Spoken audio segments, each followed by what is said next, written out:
Hello, my name is Angel Miller. If you have not heard from me before, this is my channel, and I am a metaphysical practitioner as well as a Self Embrace Academy coach or coaching service to help you embrace all of who you are as well as everything that's within the realm of your living life. What I'm doing here is sharing with you my journey. It has been some time since part one, or a journey of acceptance. And today I wanted to share with you my journey to recovery. Yeah. What that looks like for me, I'll start with how I even came about starting, you know, the process of recovering from the things that I've gone through and experienced and how I was able to express those things. So this practice of mine helps me to trust myself because I feel like the reason I have had to recover from a good bit of things is because I did not trust myself. And so I'm learning and I'm building trust with myself. So self-embrace lifestyle for me is living a God-centered life. I think on purpose. I think on purpose. I allow my thoughts to reflect who I am. I don't want to go way out and think a thought that doesn't align with who I am and or even who I want to be. So I allow those good thoughts to come in so that it can help determine my actions, determine my choices, and determine my expressions. And Angel's journey is one expression that I have been led to share. I only want to accept clarity. So that is something intently that I focus on, is making sure that everything is clear, that I'm communicating clearly, and that whoever I am, interacting with is also being clear. Like, I make sure that I am promoting a life that I actually want to live. So it's been about 5 months since I shared with this channel my views on acceptance and how I came into acceptance of myself and of my life and of the people within my life.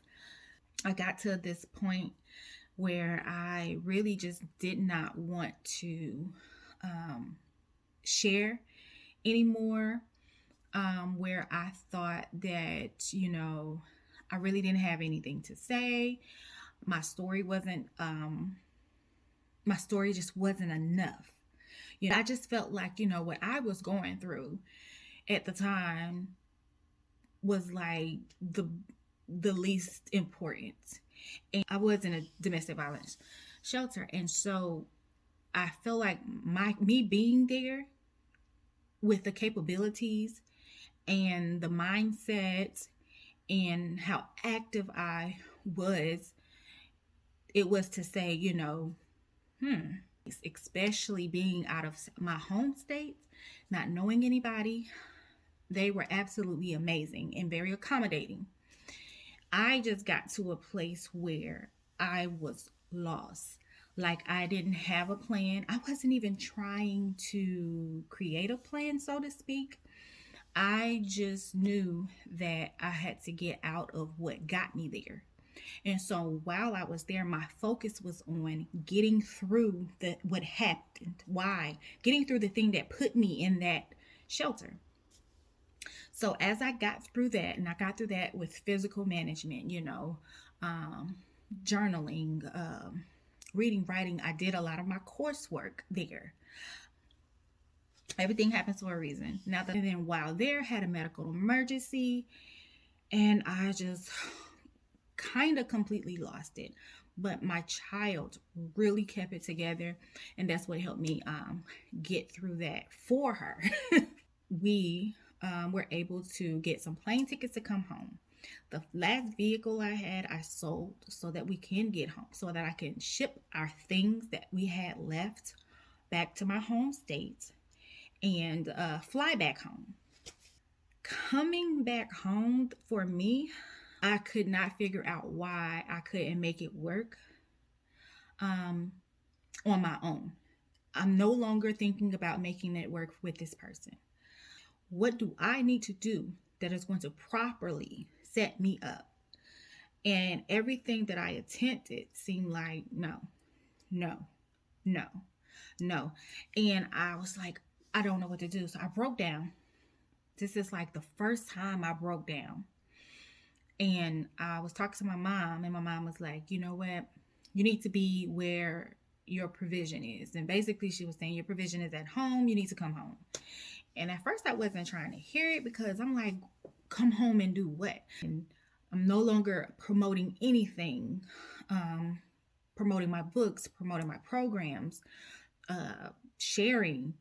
It's like, I'm like, I don't, what am I going to share? Because what I was sharing, I've dealt with. So why is this abuse showing back up? I questioned myself. I didn't question God. I didn't question the man. I didn't question anybody. I didn't question the system. I questioned myself. How did you get yourself back into another abusive situation? Me coming into recovery is me realizing that there are so many other things that I knew when you go through this process of going through something harsh or traumatic and it affects you. Some time goes by, you're in your healing process, or however you want to call it, and then it's still painful.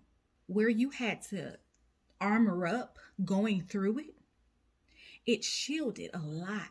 It didn't shield everything. It hurt at the time. You know, it was very painful at the time. But you toughened up and you got through it. So as you go along, it hurts. There's pain still. Because you're still that person that got hurt, but you're a person that is no longer, allowing yourself to be in that space, to be in that time, that mindset, to be in that position again. But thinking on it and talking about it and dealing with it, it brings up those emotions. It brings up the actual hurts sometimes. And it's just for you to feel, to work your way through that expression and to allow it to pass on, because it does what it needs to do at the time. Maybe there are remnants, fragments of, what happened that need to just be dealt with little by little. I mean, I would not say deal with all of that, especially depending on how major the trauma was for you. Don't deal with it all at one time. Try to pace yourself. And I think we do this subconsciously, honestly. I think it happens subconsciously because, just recovering. And I'm not only recovering from that situation. That was just this year. I went through almost a decade of a relationship with the individual still believing he was not abusive to me. A person telling me, oh, I didn't abuse you that bad. You got it light compared to. And I'm like, you're telling me, the person that abused me is telling me that their abuse on me was light and their abuse on another person was worse. That's abuse right there. That is abuse. That is manipulation. When you are ready to be honest for you. I would have loved to herd and co-parent because we have children. But at this point, just that I had a lengthy conversation over the phone, and then lengthy chat through text. And my realization of this individual is they aren't ready for some reason. And that's fine. I don't know if they'll ever be ready. And I don't desire it anymore. I would appreciate some co-parenting. I would appreciate, being cordial, our families collaborating. I would appreciate being a family, but I'm good. I'm okay because I don't want to be a part of a system that is on faulty foundation. I'm not saying that is the case with them, him, or any of it. I know that my foundation is stable. But you got to know for yourself. And this is a part of my recovery, knowing for myself what to accept and what not to accept, to just allow it to be where it is and what it is. So much of my going into trauma was coming off of ideas and suggestions of other people. God has my best interest at heart. God wasn't mad at me. God literally guided me the entire way. If learning to trust myself means stay to yourself, that's exactly what I'm going to do. It is much safer. I have to listen to myself, and myself says protect me. And protecting me is staying away from you. Protecting me is not talking to you. Protecting me is just whatever it could be. Protecting me is going on walks every day. Protecting me might be going to the doctor and getting my checkups regularly. Protecting me is cutting my hair. So there are things that I have been learning to go about and do that I've learned to trust myself. It is what it is, and it is what it's going to be. There is nothing we can do. There is nothing we can do to change what is. With this new coach that I was introduced to, the word that she shared with us for this upcoming year is, it is so. And so I take that. I say that in prayer all the time. But I'm taking that. I am taking this time of recovery and applying it is so. Recovery doesn't have to be hard. But if it has to be hard, toughen up. Go through it. Get through it. Because you can. You may, feel like, oh, I can't look back on what happened. I don't want to face it, because that's how I was. In my mind, this was done on purpose. This was done to me on purpose. Like, this was not a mistake. This was done purposely. This was done intently. This was planned. And it makes me furious to know that not only did you involve me, you involved innocent children, but you didn't even have to involve me at all in any of that. And so it's presented to me in a way to say, let this go. To be short about it, let this go. Leave this behind. Leave these behind. You're going into a new place. It may seem like you're descending and you're going down, and you very may well be so doing that, but it's an upgrade. So whatever direction, you actually take is an upgrade. So let everything else go. Leave it behind. And let's start afresh. Let's start new. Brand new. I didn't second guess it. I immediately went into action and did what I needed to do. This is my recovery. Me recovering is me getting to that acceptance that I was looking for from everybody else. I mean, everybody else. I was like, accept me. And then I said, no, I can accept myself. I don't need your acceptance, because I've accepted myself. So when I accept myself, I'm going to be who I am, with you or without you. And I got to that point. And now I'm at the point of recovering from all of those things, recovering from, being told to shut up as a kid, recovering from the molestation of family members, recovering from being around abuse, just that traumatized me, because I don't know, I struggled with speaking up when things happened. I struggled with speaking up. And then when I did speak up, it was like I was blamed for what happened.